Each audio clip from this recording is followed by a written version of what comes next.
Hello and welcome to the 6th of our 7 reflections on Paul's letter to the Romans. I hope you're finding them helpful. In Romans chapter 8, as Ian Craigan began to unpack last week, we find that Paul has moved from considering the agony of being stuck in obedience to the law to the freedom of those who are in Christ. As we heard last week, there is now no condemnation for those who are in Christ Jesus, and we considered the idea of being led by the Spirit rather than weighed down by laws we couldn't manage to observe.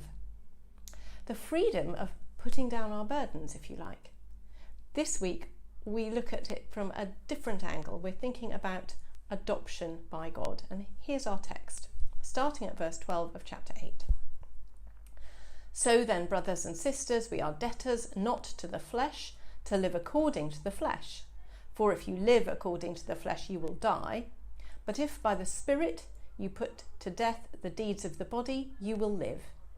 For all who are led by the Spirit of God are children of God. For you did not receive a spirit of slavery to fall back into fear, but you have received a spirit of adoption. When we cry, Abba, Father, it is that very Spirit bearing witness with our spirit that we are children of God. And if children, then heirs, heirs of God, and joint heirs with Christ, if in fact we suffer with him, so that we may also be glorified with him.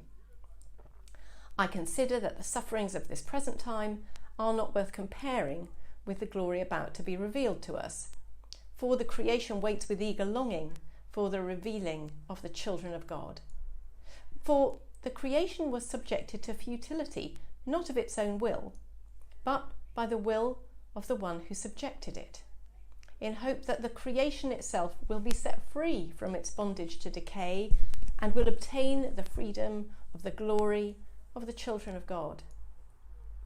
We know that the whole creation has been groaning in labour pains until now, and not only the creation, but we ourselves, who have the first fruits of the Spirit, groan inwardly while we wait for adoption, the redemption of our bodies.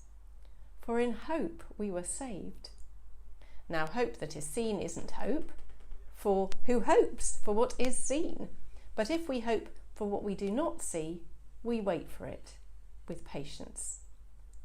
So Paul says you didn't receive a spirit of slavery to fall back into fear, but you have received a spirit of adoption. And when we cry, Abba, Father, it is that very Spirit bearing witness that we are children of God. So in this part of our text, we come across the really important idea that God adopts us as his children, and Paul contrasts that with the spirit of slavery and fear. Well, what does that mean for us?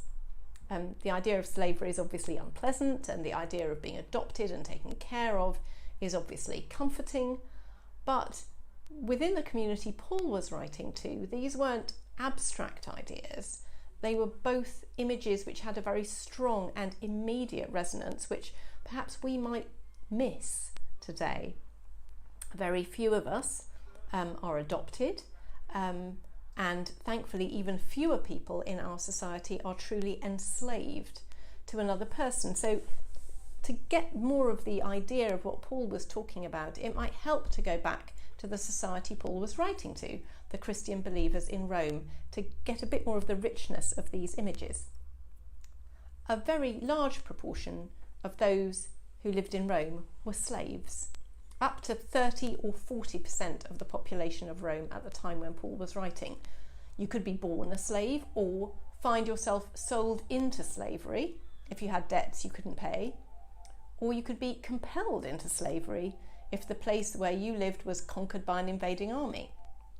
To be a slave meant to be owned by somebody else completely. In the same way that an ox or a field or a house might be owned, you had no legal entitlements any more than a chair has legal entitlements. Your owner was free to dispose of you as he saw fit, and that included the power to end your life. So a spirit of slavery is a spirit of being completely controlled, dictated to, and being stripped of your legal personhood, always being at the whim of another person. On the other hand, adoption in Roman society wasn't primarily a means of looking after little vulnerable children. It was much more often a process by which an adult was welcomed into the family of some influential citizen who'd taken a shine to them and wanted them to sort of take on the family business, the family inheritance. If you were adopted by somebody, you became legally their heir and their child. So adoption was often a means by which people gained a huge amount of social and economic status. But more than that, in Roman culture, if you were adopted, you gained a new legal identity. So all your debts and liabilities simply fell away from you. And what's more, in ancient Rome, the concept of inheritance was part of life. It wasn't something that began at death. Being adopted made somebody an immediate co-owner with their father, joint sharers in all his possessions and fully united to him. You entered into the status and ownership of your adopted family immediately. Now, think of that in terms of our faith. As soon as God adopts us, we immediately become inheritors of freedom, inheritors of the kingdom. Our previous identity and debts fall away from us.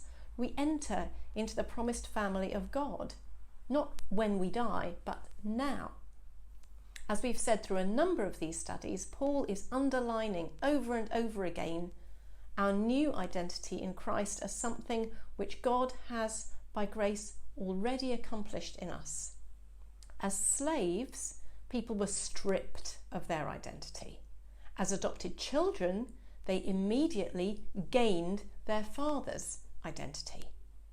Paul carries this theme further in his image about the whole creation being in bondage. He says, the creation itself will be set free from its bondage to decay and will obtain the freedom of the glory of the children of God. Christ's intervention on the cross doesn't simply free us, but promises renewal and refreshment for the whole of creation. No wonder then that as we digest and feed on this wonderful image, we may, as Paul says, groan inwardly, the whole of ourselves yearning towards that completion, that hope which is set before us. As you sit with this passage, you might want to pray for those who are still enslaved. We know that human trafficking is still a blight on the lives of millions of people in every nation. Slavery may not be legal here any longer, but it hasn't disappeared. And you might want to remind yourself again of the freedom you have in Christ, the liberty, the identity as a beloved child of God. As we think about our freedom from slavery and the joy of belonging immediately in God's family, let's give thanks for all that Christ has done for us. Bless you.